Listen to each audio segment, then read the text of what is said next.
Sir, if you don't have an ID, you don't fly. It's that simple. A laugh followed.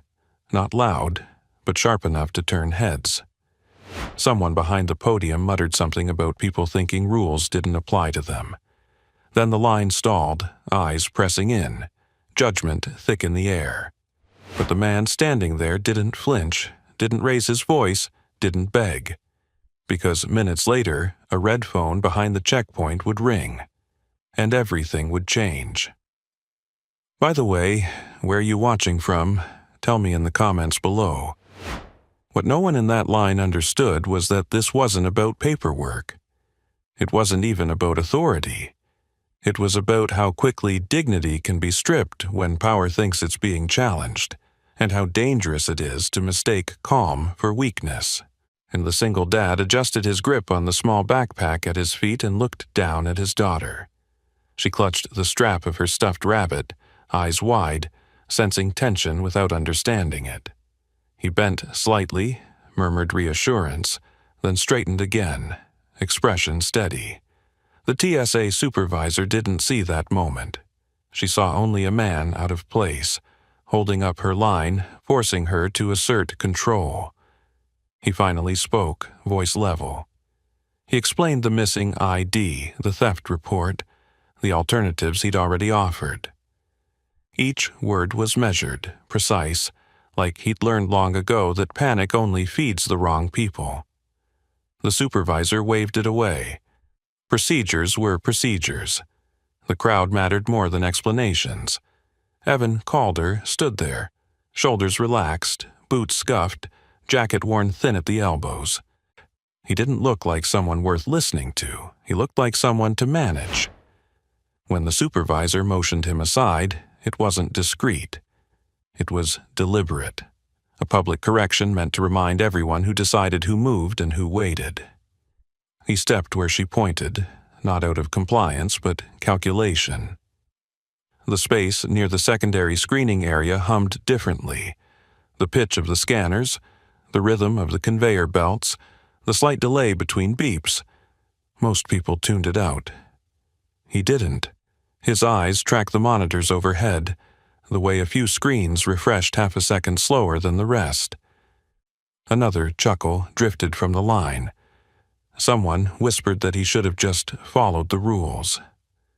The supervisor's lips curled, satisfied, control restored. Or so she thought. His daughter shifted closer, fingers brushing his hand, and the medical tag clipped to her sleeve caught the light. He felt the familiar tightening in his chest, the instinct to shield, to move, to solve whatever obstacle stood between her and safety. Missing this flight wasn't an inconvenience. It was a risk. Appointments waited on the other end. Stability depended on timing. Just a few more minutes, he told her softly, even as his gaze returned to the systems above. A scanner chirped, then chirped again. Wrong interval, a small thing, easy to miss. Except patterns never lied. The supervisor called for an officer, her tone sharp, efficient. She was good at this, at asserting order, at flattening friction with policy. She didn't notice the flicker of concern crossing an officer's face as another lane slowed. Then another. She didn't notice Evan's attention narrow, at the way his posture subtly changed, like someone stepping onto familiar ground. He reached into his jacket and pulled out a folded paper, not an ID, but a maintenance checklist, creased and annotated. He hadn't meant to bring it through security. Old habit. The supervisor scoffed at the sight, mistaking it for another excuse. "Sir, step back," she said, louder now. Authority needed volume when respect wasn't automatic. He did step back, just far enough to see the full bank of monitors, just far enough to confirm what his instincts had already flagged. Something was off. Not dangerous yet, not obvious, but trending the wrong way. A warning tone sounded, brief, easily dismissed. The supervisor dismissed it. She was already preparing to escalate him out of the area, to call this encounter done. Around them, travelers shifted, annoyed, restless. Evan exhaled slowly. He'd learned a long time ago that the worst failures started like this, small, ignored, wrapped in ego.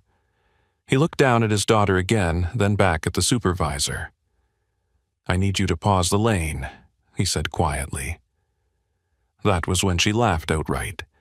The laugh lingered longer than it should have, drawing a few more smiles from the line as if the moment had turned into shared entertainment. Maren Holt straightened her jacket, satisfied with the way attention bent toward her. She gestured again, sharper this time, signaling for an officer to move closer. The officer hesitated, eyes flicking between the supervisor and the blinking monitor overhead, then followed the command anyway. The single dad didn't raise his voice. He didn't argue. That seemed to irritate her more than shouting would have. And people like her understood resistance when it looked like defiance, not when it looked like restraint. She leaned in slightly, lowering her tone in a way meant to sound reasonable while still cutting. Rules existed for a reason. Exceptions created chaos. If she bent now, she'd be bending forever. Behind them, the expedited lane hummed smoothly. Shoes stayed on. Belts stayed buckled. A man in a tailored coat checked his watch and sighed loudly, as if the delay offended him personally. The contrast was obvious, even if no one said it aloud. Some people were meant to pass through frictionless. Others were meant to be slowed until they learned their place. The child shifted again, fingers tightening around the stuffed rabbit. The medical tag brushed the father's wrist, grounding him. He crouched just enough to meet her eyes, blocking out the supervisor for a heartbeat. His voice stayed calm, steady, the kind of tone that didn't promise miracles but never lied either. She nodded, trusting him without needing to understand why. When he stood, the officer nearest him noticed the change. Not aggression. Focus, like someone stepping into a task instead of a confrontation. The officer cleared his throat, glanced back at Maren. "Ma'am, lane 3's throwing another delay." Maren didn't turn. "It'll clear," she said. Authority spoken like fact. It didn't clear. Another alert chimed, then another, stacking like mismatched beats in a song gone wrong. Travelers murmured, shoes scuffed. A ripple of irritation moved outward. Maren finally looked up, annoyance flashing across her face as she tapped her earpiece, murmuring for confirmation. Control was slipping in small, irritating increments. The father watched the screens without staring. He recognized the pattern now, clear as daylight. Not catastrophic yet, but heading there. He shifted his weight, positioning himself so he could see the auxiliary indicators reflected in the glass. Years ago, he'd learned how reflections could tell you what direct access couldn't. Maren noticed the movement. "Sir, you need to stay where you are," she snapped. "You don't have clearance to be monitoring anything." He stopped moving, met her gaze. "Then you should shut the lane," he said evenly, "because it's about to cascade." The word landed wrong. Too technical, too confident. A few heads turned again, curiosity edging out mockery. Maren bristled. She hated being challenged in front of an audience, especially by someone she'd already categorized. "We're not taking advice from passengers," she said, "especially ones who won't comply." The officer beside her shifted again, uncomfortable now. Another lane slowed. A child somewhere began to cry. The noise level rose, pressure building like static. Maren lifted her chin, preparing to escalate, to call for removal, to end this irritation decisively. That was when the red phone, silent for months, vibrated once on its cradle. It wasn't loud. It didn't need to be. The vibration carried weight. The officer nearest it froze. Maren's eyes flicked toward it despite herself. For a split second, uncertainty cracked her composure.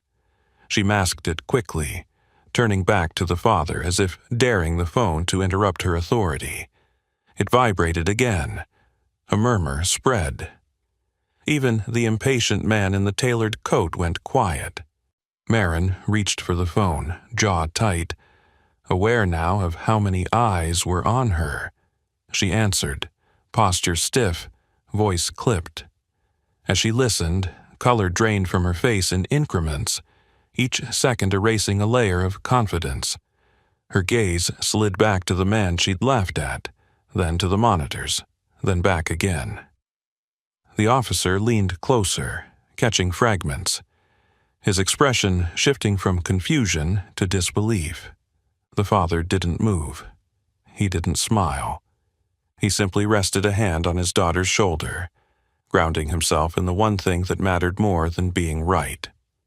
If you're still watching, subscribe so you don't miss how this turns, because moments like this don't end the way you expect. Marin lowered the phone slowly. The terminal seemed to hold its breath. She swallowed, then spoke again, quieter now, careful. "Sir," she said, "we need to talk." The space between them shifted the moment she said it. Not softened, not repaired, just altered, like a floor panel that no longer sat flush. The people in line felt it too, even if they couldn't name it. Conversation stalled, shoes stopped shuffling. The airport's constant noise dulled into a waiting hush. He didn't answer right away. He glanced down at his daughter, brushing his thumb against the edge of the medical tag clipped to her sleeve. Her breathing was faster now, shallow in that way he recognized instantly. Stress did that to her. Enclosed spaces, raised voices, the feeling of being watched. He adjusted his stance, angling his body just enough to shield her from the crowd. Marin Holt cleared her throat. "Sir," she repeated, firmer, as if authority could be reclaimed by cadence alone. "Step with me." This time, she didn't point. She waited. He followed, not toward the public desk where power liked to perform, but toward a narrow corridor marked "Staff Only." It was the kind of place travelers never noticed unless they were being escorted somewhere they didn't want to go. Fluorescent lights buzzed overhead. The air smelled faintly of metal and cleaning solvent. An officer walked a few steps behind them, uncertain whether this was an escort or a negotiation. Marin kept her back straight, shoulders tight, heels clicking sharply against the floor. She hadn't apologized. She hadn't explained. She didn't need to. Not yet. But the laughter was gone, replaced by calculation. They stopped near a wall of auxiliary panels, their surfaces worn smooth by years of maintenance hands. The sounds of the terminal filtered through the walls in muffled layers. Marin turned, lowering her voice. "You're causing a disruption," she said. "And now my superiors are asking questions." He nodded once. "Because the system's desyncing," he replied. "Lane 3's throwing false positives, Lane 5's lagging, and your primary controller isn't compensating." Her eyes narrowed. "You shouldn't know that." "I shouldn't," he agreed. The officer inhaled sharply, then looked away, suddenly very interested in the scuffed floor. Marin crossed her arms, defensive now. "You're still a passenger without ID," she said. "Whatever you think you're seeing doesn't change that." "It changes what happens next," he said calmly. "If you don't pause intake, you're going to lock yourselves into a full protocol reset, and that'll shut this terminal down for at least an hour." She scoffed, but the sound lacked conviction. "And you know this how?" He didn't answer immediately. He reached into his jacket again, slower this time, deliberate. Marin tensed, hand lifting slightly as if to stop him. He pulled out the folded paper from before and smoothed it against the panel. Not an ID, not credentials, just a checklist, handwritten notes lining the margins, dates scribbled in the corner. "Because I've seen this failure mode," he said, more than once. She glanced at the paper, then back at his face, searching for something she could categorize. Con artist, hacker, overconfident amateur, none of it fit. He wasn't trying to impress her. He wasn't asking permission. He was stating an outcome. Behind them, a warning tone sounded again, sharper this time. The officer's radio crackled with overlapping voices. Another lane had stalled completely. Marin's jaw tightened. Pride warred with pressure. She was used to command, to clear hierarchies, to situations where authority solved uncertainty by force. This wasn't one of those situations, and she hated that she knew it. "What do you want?" she asked finally. "To get my daughter through safely," he said without hesitation, "and to keep your system from spiraling." She stared at him, then glanced down the corridor toward the terminal beyond. Too many people, too many witnesses. If she ignored him and he was right, the fallout would be undeniable. If she listened and he was wrong, she'd look weak. Her earpiece crackled again. A voice, tight with urgency, asked for a status update. She hesitated, then pressed the button. "Stand by," she said. "I'm assessing." The word tasted strange in her mouth. She looked back at him, voice lower now. "You fix this," she said. Not quite a challenge, not quite a plea. "And then we revisit your situation." "That's fine," he replied. "But we don't have long." She motioned toward the panel reluctantly. "What do you need?" He stepped closer, eyes scanning the indicators. His fingers hovered, not touching yet, as if mapping the system in his head first. He noticed the mismatched timestamps, the feedback loop no one else had flagged, the subtle drift that came from a firmware update layered over old hardware. He exhaled. "You've got a handshake failure between your biometric readers and the central controller," he said. "It's bouncing traffic instead of smoothing it." Marin swallowed. The officer's eyes widened. "You shut lane 3 and reroute intake," he continued. "Now, before it propagates." She hesitated for half a second. Then she nodded once, sharp and decisive, and barked the order into her radio. As the command went out, the noise beyond the wall shifted. Confusion, then movement. The system didn't collapse. It steadied, just slightly. He closed his eyes briefly, feeling the tension in his shoulders ease a fraction. This wasn't over, but the worst part had been stopped. For the first time since the checkpoint, Marin Holt looked at him not as a problem, but as a variable she hadn't accounted for. The terminal noise surged and settled like a restless animal that had decided, for now, not to attack. Lane 3 went dark. Officers redirected travelers with clipped instructions, their voices tight but controlled. Confusion rippled outward, but the feared cascade didn't arrive. Not yet. Marin watched the monitors as if they might contradict what had just happened. They didn't. The alerts stabilized, blinking slower, less urgent. Around them, the corridor felt smaller, charged with something neither authority nor protocol could fully explain. She turned to him again, studying his face more carefully this time. The worn jacket, the scuffed boots, the calm that hadn't cracked even when she'd laughed.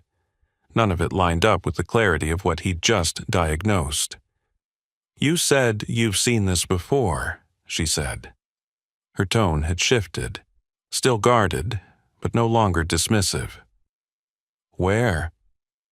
He didn't answer right away.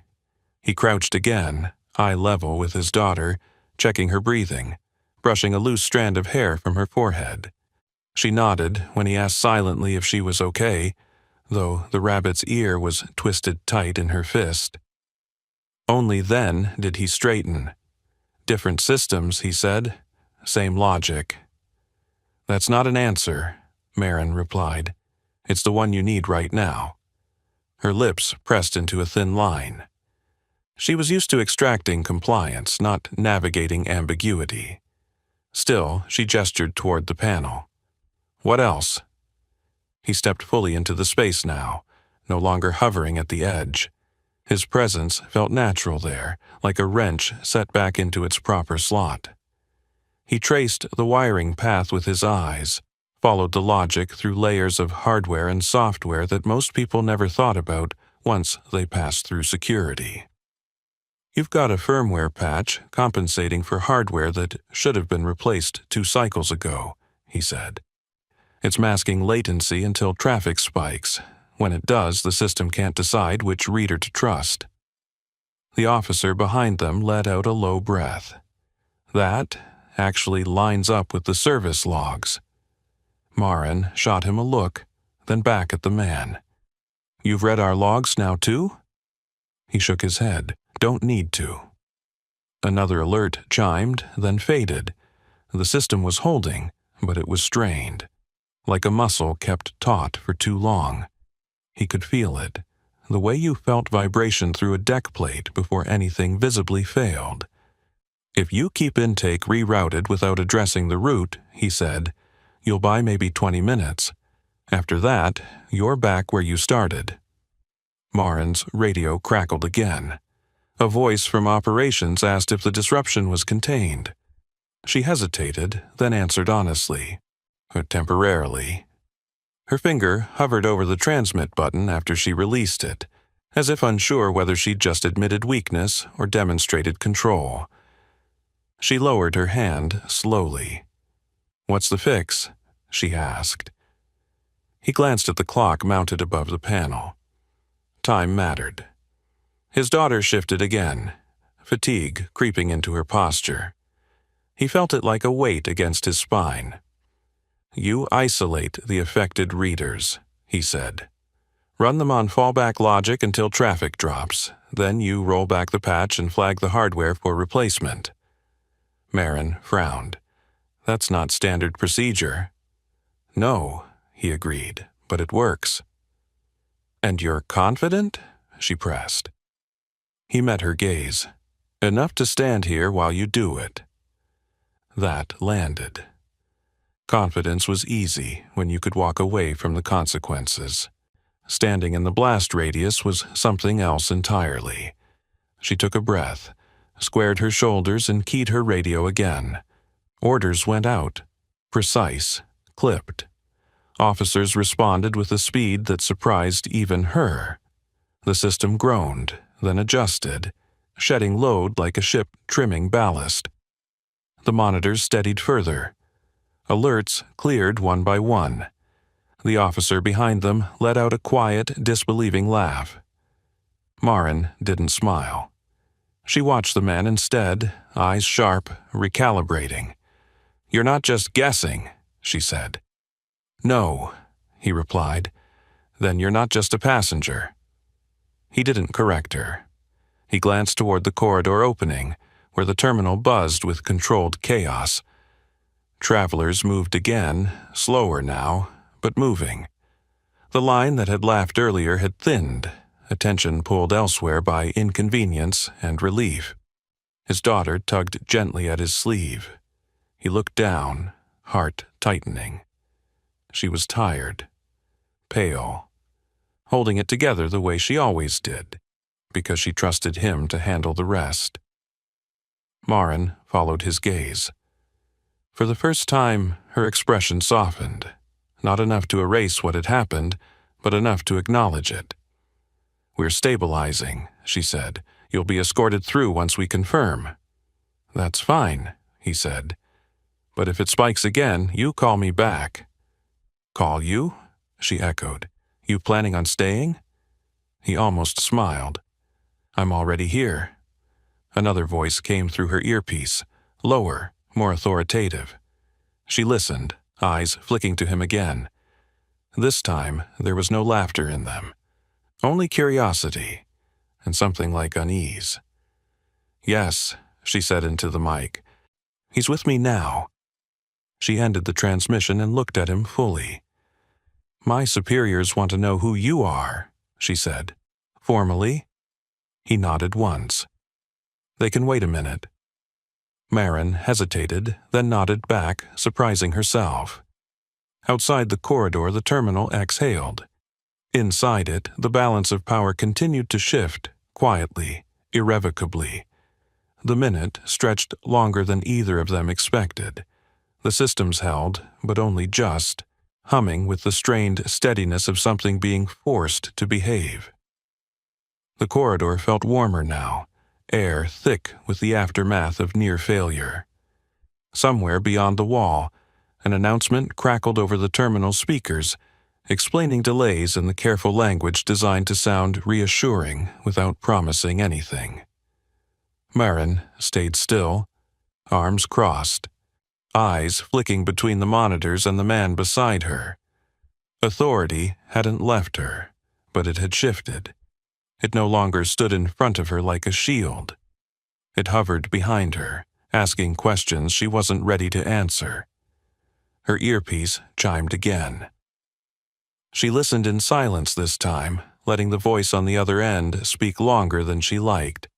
Her jaw tightened, then relaxed, then tightened again. When she finally responded, her tone was measured, controlled, unmistakably cautious. "Yes, I understand. He's contained. No, he hasn't accessed anything directly. Yes, I'll update you." She lowered her hand and exhaled through her nose. "They're escalating," she said, "which means if this goes sideways, it lands on me." He nodded. "That's usually how it works." She shot him a look, irritation flaring briefly. "You don't seem concerned." "I am," he replied, "just not about the same things." Before she could ask, a sharp chirp cut through the corridor. One of the auxiliary indicators blinked amber, then red, then amber again. Not a full alert, a warning, the kind that preceded bigger problems if ignored. He stepped closer to the panel, instinct taking over. His fingers hovered again, tracing invisible lines through circuitry and code. "There," he said quietly. "Your rollbacks fighting cached credentials." Marin frowned. "That shouldn't—" "It does," he interrupted gently, "because the patch changed validation timing, the system's double-checking itself." The officer behind them leaned in despite himself. "Can you fix it?" He shook his head once. "Not directly, but I can tell you how to let it fix itself." Marin hesitated. This was the line. In the moment where procedure either bent or snapped, she glanced toward the corridor opening again, where an airport operations manager now hovered, clearly trying not to look like he was eavesdropping. Too many eyes, too much at stake. "Talk," she said. "Clear the cache manually on the affected readers," he replied. "Stagger it, 30-second intervals. If you do them all at once, you'll spike load again." "That's not in our playbook," she said. "It's in mine." She studied him, really studied him, as if searching for the outline of the person who could speak like that without bluster. Whatever she saw made her decision for her. She raised her radio and issued the order, voice steady, no room for debate. The next 2 minutes passed in near silence. Indicators flickered, then stabilized. The amber light vanished. The system settled into a smoother rhythm, like breathing evening out after a sprint. The officer let out a breath he'd clearly been holding. "It worked." Marin didn't look away from the panel. "It's holding," she corrected. Then quietly, "Good call." The words surprised both of them. A ripple of movement echoed from the terminal beyond as lanes reopened in stages. The tension that had gripped the space loosened, replaced by a low murmur of resumed travel. The crisis, at least this part of it, had passed. He stepped back, rolling his shoulders slightly, fatigue creeping in now that the immediate pressure had lifted. His daughter leaned against his leg, eyes heavy.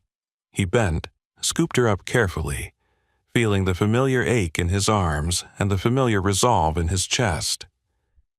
Marin watched the gesture, something unspoken shifting behind her eyes. She cleared her throat. "Operations is sending someone down," she said. "Senior level." He nodded. "Figured." "They'll want statements," she added. "Credentials, explanations." "Also figured." She hesitated, then said, "For what it's worth, I misjudged you." He met her gaze, expression neutral. "For what it's worth," he replied, "you're doing better now." The operations manager finally stepped into the corridor, flanked by another official in a suit that didn't belong anywhere near wiring panels. Their eyes went immediately to him, then to Marin, then back again. The shift was subtle, but unmistakable. The undercurrent of assumption had changed.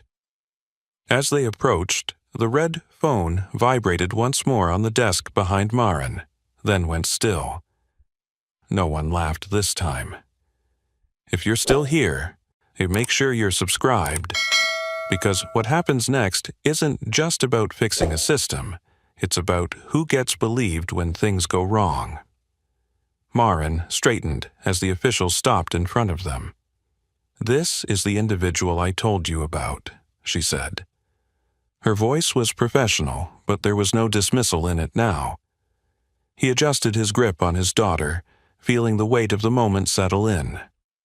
The technical crisis had revealed something larger, something harder to reset than a security system. The officials exchanged a look. One of them nodded slowly. "Sir," he said, "we need to ask you a few questions." He held their gaze, calm as ever. "Go ahead." Behind them, the terminal flowed again, unaware of how close it had come to grinding to a halt. And in that narrow corridor, surrounded by panels and power symbols meant for others, the balance continued to tilt, one quiet acknowledgement at a time. The operations manager introduced himself with a clipped nod, posture tight with urgency rather than ego. The suited official beside him stayed half a step back, eyes already scanning panels, people, exits. Neither of them spoke at first. They were listening, to the hum of stabilized systems, to the quiet that followed averted disaster. Marin gestured toward the panels. "We had a cascading failure risk," she said. "He identified it. He guided the mitigation." The manager's eyebrows lifted slightly. "You're saying a passenger intervened?" He answered before Marin could. "I advised. Your team executed." The correction mattered. The officer nearby noticed it. So did the suited official, whose gaze sharpened, reassessing tone as much as facts. "What's your background?" the manager asked. He glanced down at his daughter, shifting her weight so she rested more comfortably against his shoulder. "Avionics," he said. "Engineering, systems integration." The suited official's pen paused midair. "Where?" He hesitated, not because he couldn't answer, but because answers carried consequences. The terminal noise pressed in again as a backdrop, a reminder that this conversation existed in public space, however narrow the corridor. "Air Force," he said finally. "Former." Silence followed, heavy and immediate. It wasn't reverence, it was recalculation. The manager's shoulders eased a fraction. The suited official straightened.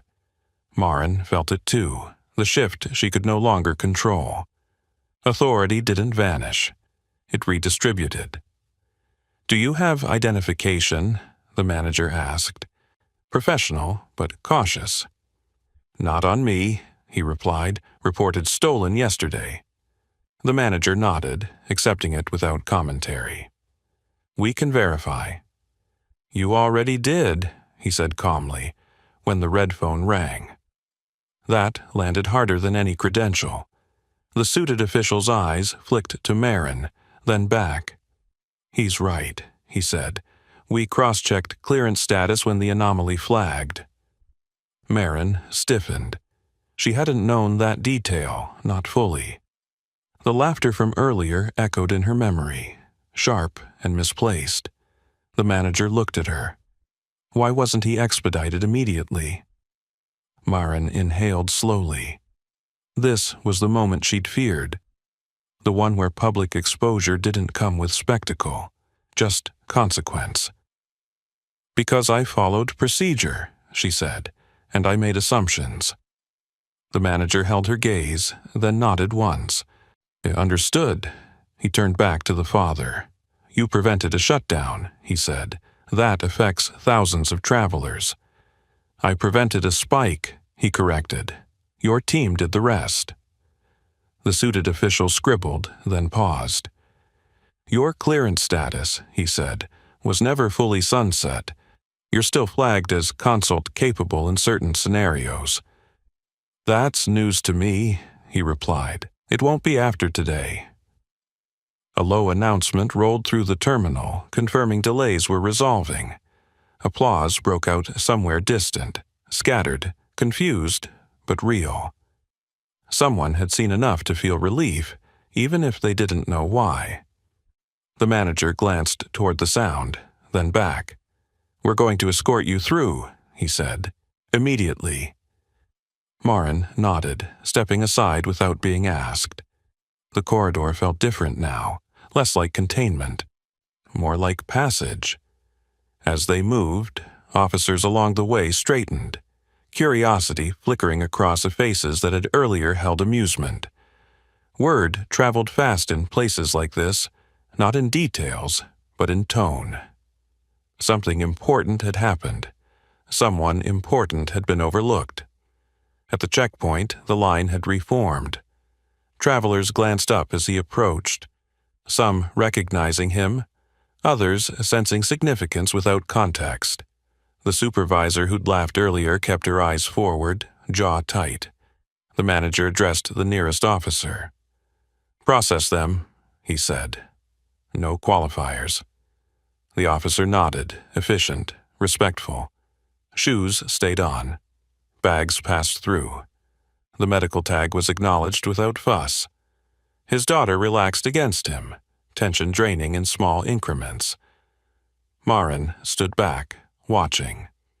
When his gaze met hers, she didn't look away. She nodded once, a restrained acknowledgement that carried weight because it cost her something. They cleared the checkpoint in moments. On the other side, the manager stopped him.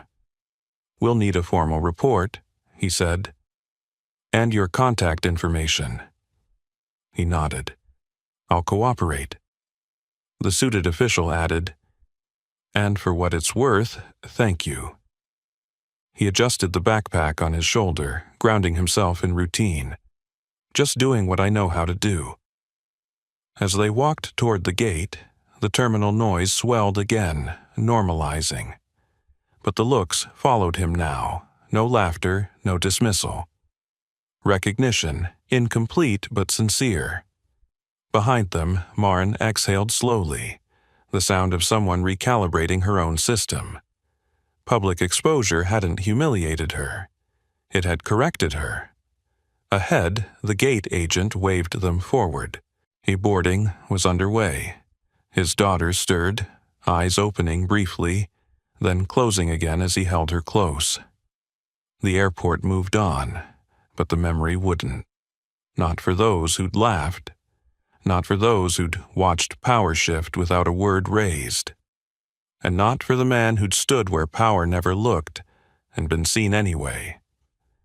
The jet bridge hummed beneath his feet as he stepped forward with the slow, careful rhythm of someone carrying more than just weight. His daughter slept now, cheek pressed against his shoulder, breath warm through the fabric of his jacket.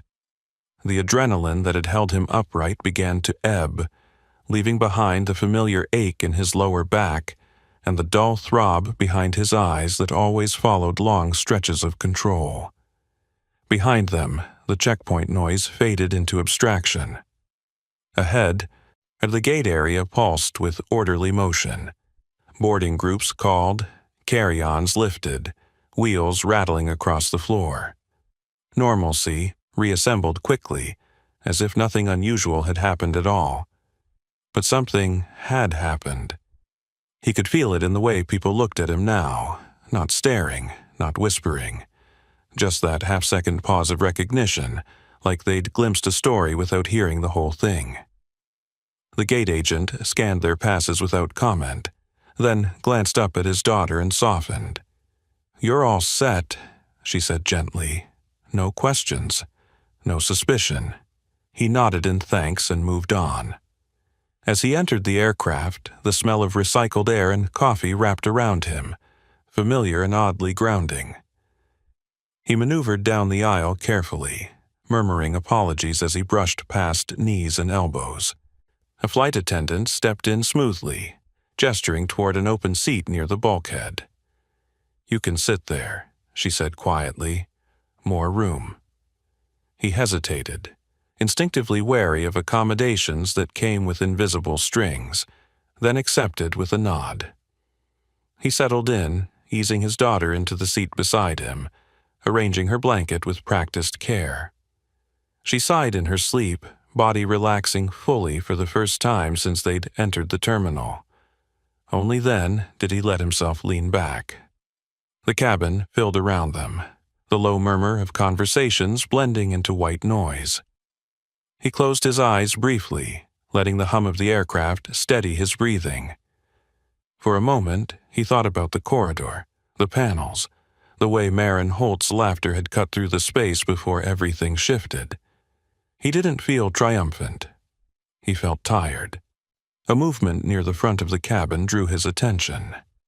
The operations manager stepped on board, scanning the rows until his eyes found him. He approached without ceremony, crouching slightly to keep his voice low. "They've stabilized the system," he said. "Your assessment held." He nodded once. "Good." The manager hesitated, then added, "We documented the incident, including the initial interaction." "That wasn't necessary," he replied. "It was," the manager said evenly. "Transparency matters." He studied the man for a moment, then looked away. "What happens now?" "For you," the manager straightened slightly. "You fly. For us, there will be reviews." He didn't ask for details. He didn't need them. He knew how institutions corrected themselves, slowly, unevenly, usually after being forced to look in a mirror they'd been avoiding. The manager glanced at the sleeping child. "You did the right thing," he said, "not just technically." He inclined his head, acknowledgement without ceremony. The manager moved on, leaving the aisle to fill again with passengers and overhead bins. As the doors closed, the aircraft grew quieter, sealed off from the terminal's endless motion. Safety announcements began, voices practiced and calm. He listened with half an ear, attention drifting inward. He thought about how close it had come.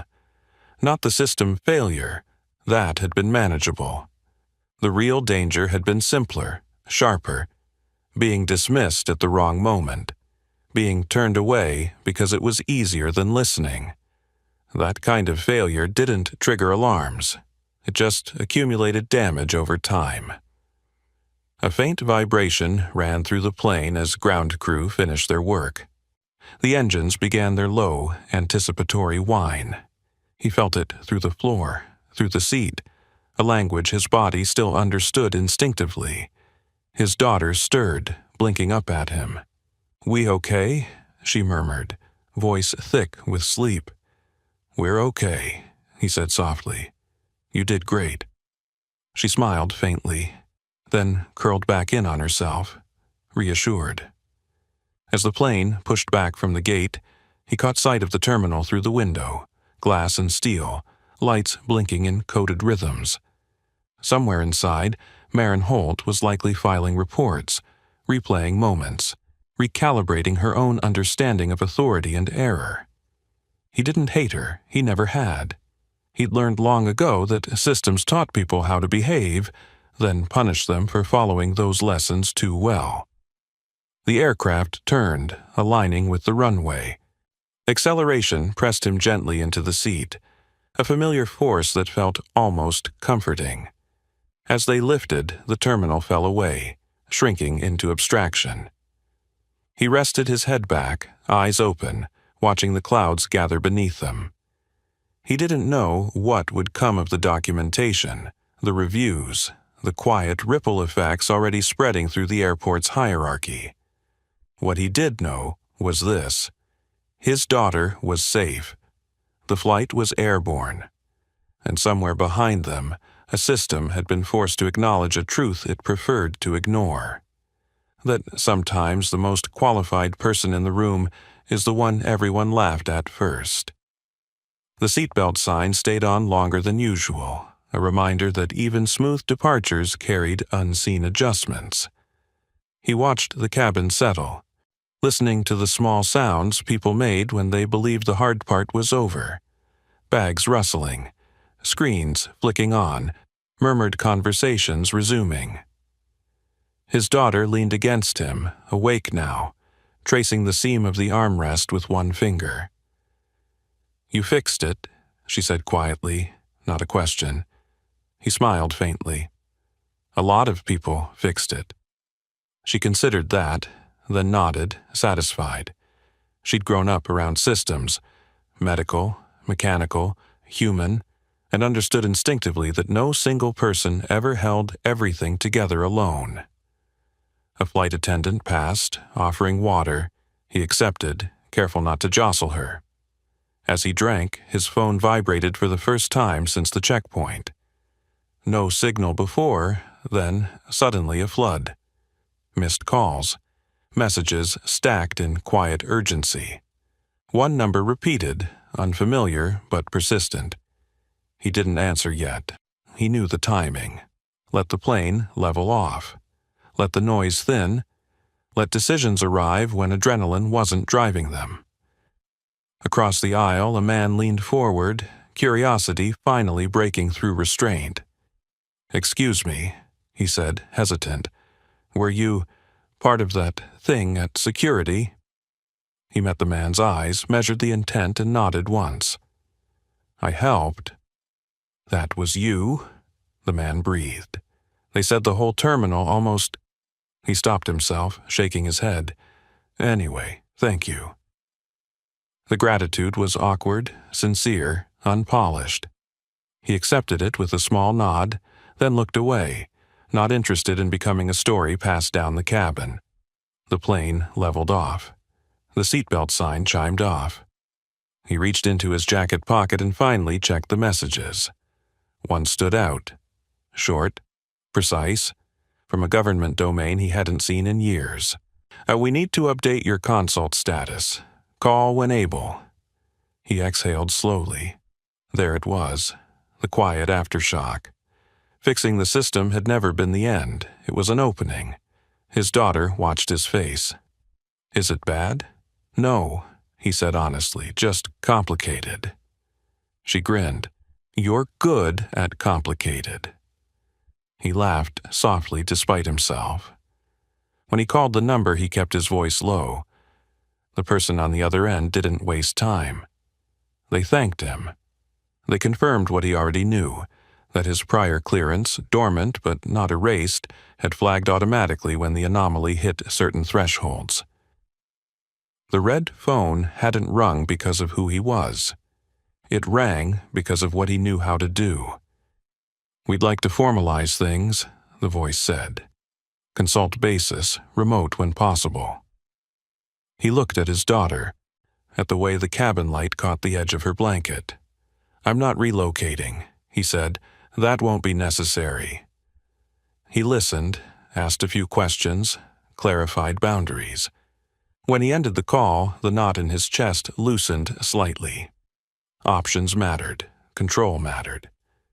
Across the aisle, the curious man caught his eye again and gave a small thumbs up, as if they now shared a secret. He returned the gesture politely, then turned back to his daughter. "You hungry?" he asked. She nodded enthusiastically. As he flagged the attendant, he thought about the corridor again. Not the panels or the alerts, but the look on Maren Holt's face when authority had failed her, and adaptation had saved her. That moment mattered more than any report.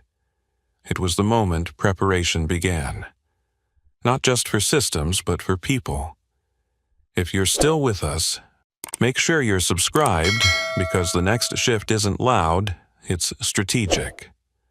The food arrived. He helped his daughter open the tray, watching her appetite return. Normal rhythms reasserted themselves, and with them, space to think. The documentation, the reviews, the quiet emails that would follow, none of it would be immediate. Institutions moved slowly after being startled, but they did move. He drafted a short note on his phone, outlining the failure mode they'd encountered and the interim safeguards that should be standardized. Not a report, a roadmap. He sent it to the contact who'd called, then set the phone down. The plane cruised steadily now, sunlight breaking through the clouds in long, clean bands. He felt the exhaustion settle deeper, but beneath it ran something steadier than adrenaline: resolve. Whatever came next wouldn't be about proving anything. It would be about preventing the next laugh, the next dismissal that carried consequences people never saw until it was too late. His daughter finished her meal and leaned back, content. "Can we watch something?" "Sure," he said, pulling up the screen. As the cabin dimmed slightly and the flight settled into its long arc, he allowed himself one final look out the window. Somewhere below, systems hummed, people moved, and authority assumed it understood the world it governed. He knew better now. And soon, quietly, so would they. The cabin lights dimmed further as the flight settled into its cruise altitude, the steady drone of engines becoming a background constant. He adjusted the blanket over his daughter, careful not to wake her as her breathing evened out again. With the immediate urgency gone, his thoughts had space to roam, and they kept circling back to the same truth. The crisis wasn't over, it had simply changed shape. He reopened the note he'd sent earlier, rereading the clean, technical language. No emotion, no blame, just cause and effect. That was how systems learned, if they learned at all. He added a final line, something about training protocols for frontline supervisors, then stopped, fingers hovering. He deleted it. That part wasn't his to dictate. Not yet. Across the aisle, the curious man had fallen asleep, head tilted awkwardly against the window. The rest of the cabin had found its rhythm, the quiet intimacy of strangers sharing air and time. He let himself sink into the seat, closing his eyes briefly. Listening to the aircraft speak in vibrations and pressure shifts, he still understood instinctively. When his phone buzzed again, he felt it before he heard it. Another message. This one longer. It confirmed the consult arrangement in writing, outlined compensation, expectations, boundaries. Professional, careful. It also mentioned an internal review already underway regarding public-facing conduct and escalation protocols. He read that line twice. This was the preparation phase, he realized. Not his, he was always preparing, but theirs. Institutions didn't change in moments of crisis alone. They changed afterward, when someone wrote things down, asked uncomfortable questions, and realized too many people had been watching to pretend nothing happened. His daughter stirred, eyes fluttering open. "You thinking hard again?" she murmured. He smiled. "A little. Is that okay?" "It's how I make things safer." She nodded, reassured by the answer, and rolled onto her side, drifting back to sleep. He thought about Maren Holt then, not with bitterness, but clarity. He'd seen that look before, in officers and executives and managers who realized too late that authority without understanding was brittle. She hadn't doubled down when the evidence mounted. That mattered. It didn't erase what happened, but it changed what could happen next. The plane hit a pocket of light turbulence, a brief shudder that rippled through the cabin. A few passengers gasped, then laughed at themselves when it passed. He didn't flinch. He'd learned long ago that panic rarely correlated with actual danger. Another memory surfaced uninvited. A briefing room years ago, screens lit with data. A senior officer dismissing a junior analyst's concern because it didn't fit the model. The failure that followed had cost more than pride. He pushed the memory aside, focusing on the present. Preparation, he reminded himself, wasn't about revenge. It was about resilience. He opened a new note, this one personal, a list, not tasks but principles, things he'd learned the hard way. Listen first, watch patterns not noise, never assume calm means ignorance. He stopped after the third line, feeling the weight of it settle. The flight attendant passed again, checking seat belts, offering a quiet smile when she saw his daughter asleep. "Let me know if you need anything," she whispered. "Thank you," he replied. As the hours stretched on, the cabin lights shifted subtly to mimic dusk. Outside, the sky deepened into layered blues and grays. He felt the fatigue fully now, heavy but earned, the kind that came after doing exactly what was required and nothing more. His phone buzzed one last time. A short message from the operations manager at the airport. "Reviews are moving fast. Just wanted you to know." He considered replying, then typed simply, "Appreciate the update. Glad it stabilized." He set the phone aside and rested his head back, eyes open, watching the ceiling panels glow softly. Somewhere below them, the airport continued its endless cycle, systems humming, people moving, authority reasserting itself in familiar patterns. But there would be a difference now. Small at first. A training module adjusted. A supervisor reminded to pause before laughing. A red phone taken a little more seriously. That was how change really happened. Not with applause, but with preparation layered quietly over time. As the aircraft began its gradual descent, he felt the familiar shift in pressure, the subtle cue that another transition was underway. He straightened slightly, instinct kicking in, checking on his daughter as she stirred awake again. "We landing?" she asked sleepily. "Soon," he said. "You did great today." She smiled, proud without fully knowing why. The plane banked gently, lights from the city rising to meet them. He looked out the window, watching the grid sharpen into detail. Somewhere down there, more systems waited, more people, more moments where someone would be judged too quickly. He couldn't be everywhere, he knew that. But he could be ready when it mattered. And sometimes, that readiness was enough to tilt the balance before anyone else realized it was even in play. The wheels touched down with a muted thump, the cabin filling with the familiar sounds of arrival. As reverse thrust roared and the aircraft slowed, he felt the long arc of the day close, not with finality, but with intention. This wasn't the end of the story, it was the setup. The aircraft rolled to the gate with a tired shudder, metal settling into stillness as the engines wound down. Applause rippled briefly through the cabin, less for the landing than for the release of hours spent contained. He waited, patient as ever, letting the aisle clear before standing. His daughter stretched, blinking up at the overhead bins as if waking in a new place. "Okay," she said softly. "Now what?" "Now we walk," he replied. Simple answers mattered after long days. As they stepped into the jet bridge, the air changed, cooler, sharper, carrying the faint scent of fuel and rain. He adjusted the backpack, lifted his daughter again when the crowd thickened, instinctively placing himself between her and the press of bodies. The terminal opened up ahead, bright and busy, the familiar choreography of arrival unfolding. What he didn't expect was the pause. Just beyond the gate, 2 airport officials stood waiting, not blocking, but unmistakably positioned. One wore operations insignia.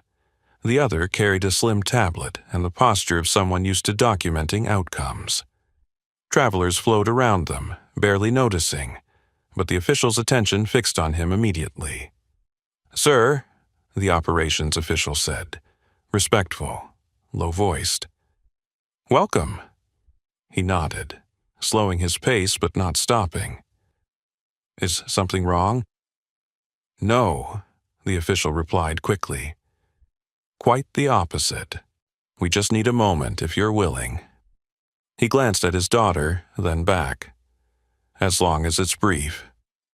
They stepped aside into a wide corridor bordered by glass walls overlooking the apron. Planes moved below like patient animals. The sounds of arrivals softened into a distant hum. The official gestured to a bench. He remained standing. The tablet carrier spoke this time.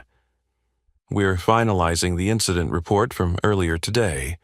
There were discrepancies in how the initial interaction was handled." He waited. Silence was still his most effective tool. The operations official continued. "We're conducting immediate corrective action. That includes retraining and formal notation." "For who?" he asked evenly. The official hesitated, then answered honestly. "For the supervisor involved." He absorbed that without reaction. Consequences weren't something to savor. They were something to ensure were accurate. "And?" he prompted gently. "And," the official said, "we'd like to formally acknowledge your role, publicly." There it was, the execution phase of justice, not dramatic, procedural, real. He shook his head slightly. "I'm not interested in a press moment." The tablet carrier nodded, unsurprised. "We anticipated that. The acknowledgement would be internal, but visible, documented, cited in training materials." That mattered more. He considered it, then nodded once. "That's acceptable." His daughter tugged at his collar. "Are we in trouble?" He smiled down at her. "No, we're almost done." The officials relaxed, tension easing. "There's one more thing," the operations official said. "The supervisor asked to speak with you. Briefly." He looked past them, eyes scanning the terminal. He saw her then, standing near a column, posture straight, expression controlled but strained. Not hiding, waiting. He exhaled slowly. "All right." They crossed the short distance without ceremony. Travelers passed between them, oblivious. When they stopped, neither spoke at first. The moment stretched, fragile and human. "I was wrong," Marin Holt said finally. "No qualifiers, no defense. I let authority override judgment." He met her gaze. "That happens." She swallowed. "It won't again, not like that." "I hope so," he replied. "For the next person." Her eyes flicked to his daughter, then back. "I've been removed from frontline supervision pending review," she said. "I wanted you to hear that from me." He nodded. "Thank you for telling me." They stood there, two people recalibrating after impact, and no forgiveness was requested. None was offered. Accountability didn't require absolution. An announcement echoed overhead, directing arrivals toward baggage claim. The moment had reached its natural end. "I hope your daughter's appointment goes well," Marin said quietly. He inclined his head. "Me too." He turned away then, walking toward the flow of passengers. The officials peeled off, already absorbed into follow-up tasks. The terminal resumed its rhythm, indifferent and relentless. As they moved, his phone vibrated again. A message from the consult contact confirmed next steps, timelines, non-disclosure terms. He skimmed it, then locked the screen. Later. Baggage claim smelled like coffee and impatience. Carousels rattled to life. He set his daughter down, letting her walk now, holding his hand. She skipped once, light again.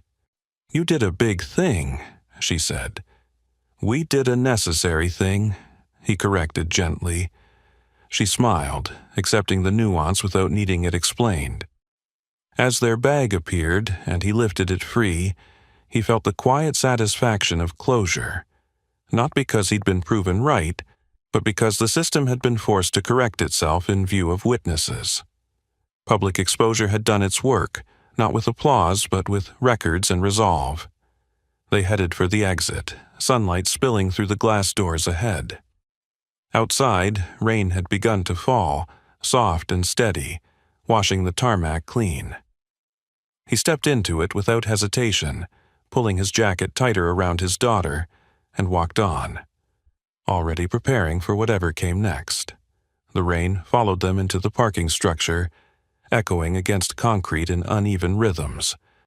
He adjusted the strap of the duffel on his shoulder and guided his daughter toward the elevator, the day finally beginning to loosen its grip. The terminal behind them kept moving, already absorbing the incident into memory. But the weight of it hadn't vanished. It had simply settled into quieter places. Inside the elevator, fluorescent lights hummed. A family stepped in beside them, talking about baggage delays, unaware of how close the airport had come to a very different kind of interruption. He leaned back against the wall, letting the vibration of descent ground him. His daughter watched the floor numbers tick down, calm now, secure in the certainty that he had things handled. When the doors opened, the smell of damp asphalt rushed in. He crossed the garage toward the car, rain misting through the open sides, softening edges. As he unlocked the door and settled his daughter into her seat, his phone buzzed again. This time, it wasn't official. It was a message from an unfamiliar internal address, brief and carefully worded. "Thank you for today. I needed the correction." M.H. He stared at the screen for a moment, then slipped the phone back into his pocket without replying. Some acknowledgments didn't require answers. They required follow-through. The drive out of the airport was slow, traffic thick with arrivals. Windshield wipers traced steady arcs as he merged onto the highway. His daughter hummed softly in the back seat, a tune she always made up when she was tired but content. The sound eased something tight in his chest. As miles passed, he replayed the day. Not the humiliation, but the moments that had mattered afterward, and the hesitation before Marin issued the order, the officer's quiet trust, the way authority had paused just long enough to let competence speak. Those were the cracks where change entered. He knew how easily it could have gone the other way. One more laugh, one more dismissal. A supervisor, too, invested in being right to notice being wrong. The system would have failed quietly, and the blame would have landed on someone without power to deflect it. That hadn't happened. Not today. They stopped at a rest area an hour later. He helped his daughter out, stretching stiff muscles, breathing in the cool air. Inside the small cafe, a television murmured with local news. He ordered something warm, something simple, letting normalcy stitch itself back together. As they sat, he checked his phone again. A longer message had come through from the consult contact, outlining expectations for the coming weeks. Virtual briefings, documentation review. No emergencies unless requested. Boundaries clearly defined. He read it carefully, then accepted. This wasn't a return to a past life. It was a controlled re-entry, shaped around the life he'd built since. Around school schedules and appointments and nights spent double-checking homework instead of schematics. The system would get his expertise. His daughter would keep his priority. When they finished eating, she looked up at him. "Are you going to fix airports now?" she asked, half joking. He smiled. "Sometimes. Mostly I'll help people avoid breaking them." She laughed, then grew serious. "They were mean. They were careless. he corrected gently. There's a difference. Did they learn? He thought about that, about Marin's message, about the reports already moving through channels. Some of them did, he said. Enough to matter. They got back in the car, the road stretching ahead in long, reflective lines. The rain eased as they drove, clouds thinning until late sunlight broke through in pale bands. He felt the fatigue return, heavier now, but clean. Hours later, as the city they called home came into view, his phone buzzed one last time. A brief notification from the airport authority confirming the internal acknowledgement had been finalized. Training updates scheduled. Documentation archived. He deleted the notification after reading it. The car turned onto familiar streets, houses lining the road like quiet sentinels. He pulled into their driveway and shut off the engine, sitting for a moment in the sudden silence. His daughter unbuckled herself and leaned forward. "Thank you," she said. "For what?" "For not yelling," she replied simply. "And for fixing it." He swallowed, then nodded. "You're welcome." Inside the house, routine resumed. Bags dropped, lights switched on, shoes kicked aside. The day receded into memory, but its imprint remained, subtle and durable. Later, as he tucked his daughter into bed, she asked one last question. "Will it happen again?" "Maybe," he said honestly, "but next time someone might remember today." She smiled, eyes closing. In the quiet that followed, he stood alone for a moment, listening to the house settle. The world outside kept moving, systems humming, people making choices. He knew he wouldn't always be there when authority laughed at the wrong person, but sometimes being there once was enough to change what happened the next time. Morning arrived without ceremony. Pale light filtered through the kitchen window as he poured coffee, the house still wrapped in the soft quiet that only existed before the day asserted itself. Outside, the rain had washed the air clean. Inside, the echoes of yesterday felt distant but intact, like something carefully set aside rather than forgotten. His daughter padded in, hair tangled, still wearing sleep in her eyes. She climbed onto a chair and rested her chin on the table, watching him the way she always did when she wanted to ask something but hadn't found the words yet. "They didn't laugh this morning," she said finally. He paused, mug halfway to his lips. "Who?" "The people," she replied. "At the coffee place, they just waited." He smiled faintly. "Sometimes that's progress." She accepted that answer easily, swinging her legs as she sipped her juice. Children were good at recognizing shifts adults dismissed as coincidence. They felt when the world tilted, even slightly, toward fairness.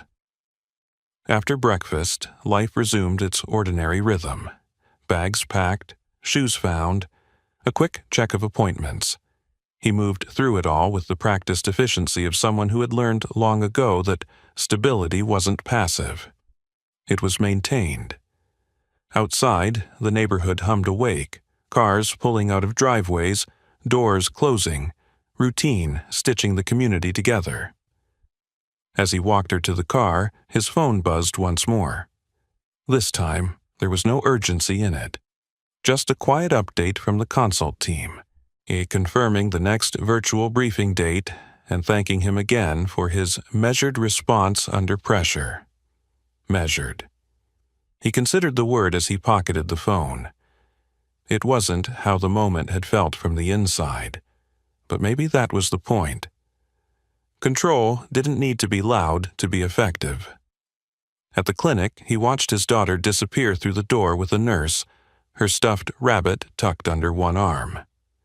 He sat in the waiting room, listening to the low murmur of conversations, the distant beep of machines, the mundane reality that had always mattered more to him than titles or authority. No one there knew what had happened at the airport. No one cared. And that was fine. When the appointment ended, the doctor smiled, reassuring. Progress noted. Adjustments made. Another small win in a long series of necessary ones. He thanked them, gathered his daughter, and headed back out into the sunlight. Driving home, he passed the highway exit for the airport. For a moment, his thoughts returned there, to the corridor, the red phone, the way laughter had curdled into silence. He didn't feel anger. He felt something steadier. Resolve, tempered by realism. Institutions didn't change because one man stood his ground. They changed because moments like that were recorded, remembered, and quietly referenced the next time someone reached for arrogance instead of curiosity. Yesterday had become part of a file now, a training example, a footnote in a manual someone would skim someday. That mattered. At home, he unpacked groceries, folded laundry, answered a few emails. Life, unglamorous and relentless. In the afternoon, he logged into the consult portal, reviewed a preliminary report, and left concise comments. No grand speeches, no lectures, just clarity. Later, as the sun dipped low, his daughter sprawled on the living room floor, drawing. She held up the paper proudly. It showed a plane, a small figure holding a child's hand, and a big red phone off to the side. "That's you," she said, "and that's the phone." He laughed softly. "Is it?" She nodded. "It only rings when someone really needs help." He considered that, then nodded back. "That sounds right." As evening settled, he stood at the window, watching the sky darken. Somewhere, planes lifted and landed. Somewhere, supervisors made decisions. Somewhere, someone was being judged too quickly. He couldn't control all of it. He never had. But he could keep doing what he'd done yesterday, paying attention, staying calm, stepping forward when systems failed and people froze. That was enough. Before the day ended, he checked his phone one last time. No new messages, no emergencies, just silence, the good kind. He set the phone down and turned off the light, the house settling around him once more. Tomorrow would come with its own demands, its own quiet tests. He would meet them the same way he always had, present, prepared, unshaken. Now, I want to hear from you. What should the next story title be? Subscribe and don't miss our next story. The judge smirked at the single dad in court until a veteran in the gallery slowly stood up. Trust me, you'll feel it. And tell me in the comments, what injustice should we tackle next? Single dads don't get to make demands up here, sir, especially not ones dressed like you. The words cut across the boarding cabin so sharply that even the overhead bins seemed to pause. A few passengers glanced up from their phones. Others looked away too quickly. The senior flight attendant stood in the aisle with one hand on a first-class curtain, her smile polished and cold.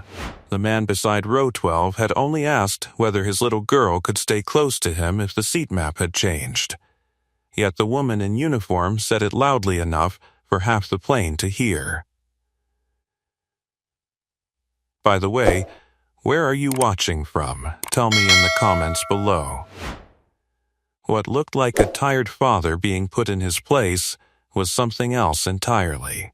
Beneath the worn jacket, the scuffed duffel, and the careful silence was a man measuring every sound in the cabin, every vibration under his feet, every flicker of impatience in the crew. The insult landed, but it didn't move him. Before this flight was over, the same voice mocking him would tremble when she learned exactly who she had tried to shame. Marcus Hale didn't answer right away. He adjusted the backpack hanging from his daughter Lila's shoulder, then crouched so he could smooth the ribbon that had worked loose from her braid. He moved with a steadiness that seemed strange under pressure.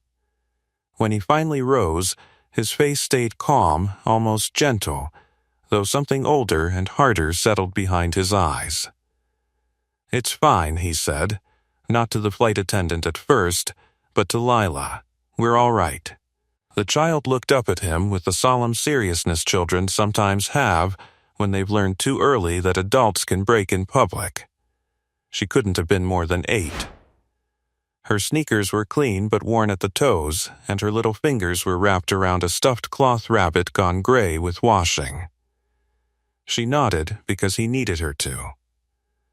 Then Marcus turned to the woman blocking the aisle. "I wasn't making demands," he said quietly. "I was asking where my daughter is supposed to sit if the gate changed our seats." Elena Cruz glanced at the boarding pass in his hand without taking it. Senior crew authority rested on her like a tailored coat, crisp scarf, immaculate hair, voice trained to make orders sound like policy. Around her, first-class passengers were still arranging carry-ons and winter coats, signaling wealth with leather luggage and expensive impatience. Marcus stood in that bright aisle like a stain no one wanted named. His jacket had weathered seams. His boots were old. A cheap plastic dinosaur peeked from his duffel's side pocket. "Then wait until I'm free," she said. "You're holding up boarding." He stepped aside at once, because Leela was watching. That mattered more than pride, more than the heat spreading across his neck, more than the businessman in 3C smirking as if the whole scene were low entertainment before takeoff. Marcus had spent the past 2 years learning how often the world mistook exhaustion for weakness. Since his wife died, every trip with Leela felt like carrying glass through a crowd. You kept your grip. You kept moving. You did not let strangers see the strain if you could help it. Still, strain was there. He felt it in the ache under his shoulders from too little sleep, in the dry burn behind his eyes, in the way Lila leaned against his leg whenever voices sharpened around her. They were flying to Lisbon because his late wife's mother had suffered a stroke, and there had been no one else to go. No one else to bring the granddaughter she'd been begging to see. Marcus had drained what little savings remained for the tickets. Economy, last minute, 2 seats together, until the gate agent frowned at her screen and told him the airline system might have rebalanced things. He had known better than to panic then. He knew better than to panic now. As the boarding line crawled forward, Elena continued greeting premium passengers with a warmth she had not offered him once. Marcus guided Leela toward row 27 when another attendant farther back checked their passes and frowned. Separate seats, one at the window, one across the aisle, and 3 rows behind. Leela's mouth parted, frightened but trying not to be. Before she could speak, Marcus had already scanned the cabin, the crew positions, the flow of passengers, the timing of service interruptions. He noticed everything in one sweep, instinctively. He lifted a hand for assistance again. From the front, Elena saw him and her expression tightened. Then she started down the aisle toward them, heels precise against the carpet, authority gathering around her like storm static. Elena Cruz stopped beside their row and crossed her arms lightly, the way people do when they want to look patient while clearly not being patient at all. "Sir," she said, lowering her voice just enough to sound polite while still carrying through the aisle, "boarding isn't the time to negotiate seating arrangements." Marcus looked down at the 2 boarding passes in his hand, one seat 27A, the other 30C. He felt Lila's small fingers curl tighter around his sleeve. "I'm not negotiating," he said quietly. "My daughter is 8. The system split our seats." Behind them, a man in a tailored navy suit sighed loudly. A woman 2 rows ahead twisted around to watch. Airplane cabins had a way of turning strangers into an audience the moment tension appeared. Elena barely glanced at the passes. "If the airline assigned separate seats," she said, "then that's the arrangement for this flight." Leela shifted closer to her father. "Daddy." Marcus crouched again so his eyes met hers. "It's okay," he murmured.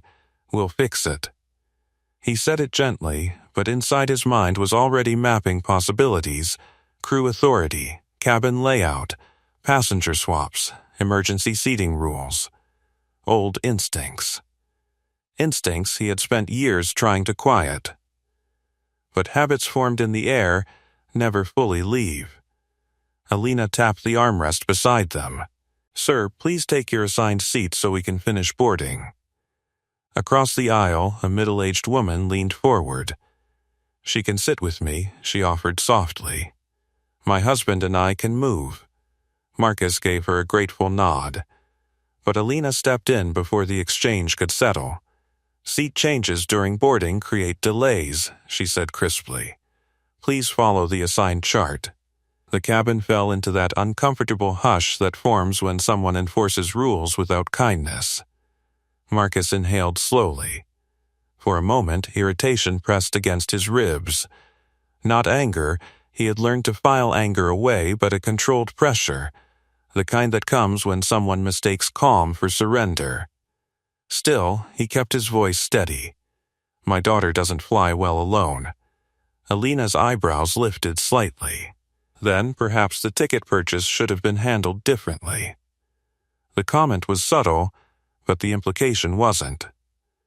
The businessman behind them chuckled under his breath. Marcus felt Lila shrink closer to him. That was the moment he realized the situation wasn't just inconvenience anymore. It had become a lesson playing out in front of his child about how people decide your worth before they know anything about you. He stood slowly. The movement was controlled, measured, the kind that suggested someone used to small spaces and careful balance. "I'm asking for help," he said. Elena sighed. "Sir, everyone on this aircraft has somewhere to be. You're not the only one with a story." The words landed harder than she intended. For a second, something flashed behind Marcus's eyes, something older than exhaustion. Then it was gone. He nodded once. Understood. Without another word, he handed Leela the cloth rabbit and guided her into the window seat assigned to him. Then he stepped back into the aisle. "Stay here a moment," he told her gently. He moved 3 rows down to seat 30C. A teenage boy already sat there, headphones on, oblivious to the drama. Marcus studied the cabin again. He noticed the faint whine beneath the environmental system, a subtle vibration running through the floor panels. He noticed the exact moment the engine pitch outside shifted as ground crews finished pushback procedures. He noticed everything. Most people didn't hear those details. Most people weren't trained to. Marcus sat. The aircraft door closed with a solid hydraulic thump. Cabin lights dimmed slightly as systems transitioned to departure mode. Passengers settled. Overhead bins snapped shut one by one. A few rows ahead, Alina finished her final checks, clearly satisfied that order had been restored. For a moment, the tension dissolved into the familiar pre-flight routine. Leela twisted around in her seat trying to see her father. Marcus raised 2 fingers in a quiet signal. "I'm here." She relaxed. The plane began pushing back from the gate. As the engine spooled higher, Marcus leaned his head lightly against the seatback and closed his eyes, not to rest, to listen. He felt the vibration change as the aircraft aligned with the taxi lane. He counted the seconds between throttle adjustments. He noted the rhythm of the hydraulic pumps cycling beneath the floor. Old habits, old knowledge. A flight attendant walking past noticed him doing it and frowned slightly, confused by the strange stillness. But she kept moving. From the front of the cabin, Elena Cruz made a brief announcement welcoming passengers aboard the international flight to Lisbon. Her voice was confident again, professional, everything under control. Except Marcus had already heard something the rest of the cabin hadn't. Something subtle, something small, something that shouldn't have been there. He opened his eyes. His gaze moved slowly toward the wing outside Leela's window. A faint shudder traveled through the aircraft frame as the engines throttled up again. Most passengers felt nothing unusual. But Marcus did, because he had spent 15 years of his life learning how to recognize when a machine the size of a building was whispering that something wasn't quite right. He exhaled quietly. Then he glanced toward the front of the aircraft, toward the galley, toward Elena Cruz, and for the first time since boarding, Marcus Hale looked concerned. "Hey," he called gently down the aisle toward Leela. She leaned out of her seat. "Yeah, keep your seatbelt tight once they turn the sign on." Her brow wrinkled. "Why?" Marcus paused. Because he wasn't certain yet. But the sound under the floor had shifted again, and that tiny change in vibration was the kind of thing that only mattered to people who knew exactly how bad it could become. Leela tilted her head, still half-twisted in her seat, the cloth rabbit dangling from her fingers. "But the sign isn't on yet," she said. Marcus gave her a small reassuring smile. "It will be soon." She studied his face for another moment, trying to read something she couldn't quite understand. Then she nodded and turned back around, pulling the belt tighter across her lap, just like he had shown her on every flight they had ever taken together. Across the aisle, the middle-aged woman, who had offered to switch seats earlier, watched the exchange with quiet curiosity. "You fly a lot?" she asked Marcus softly. He shrugged a little. "Used to."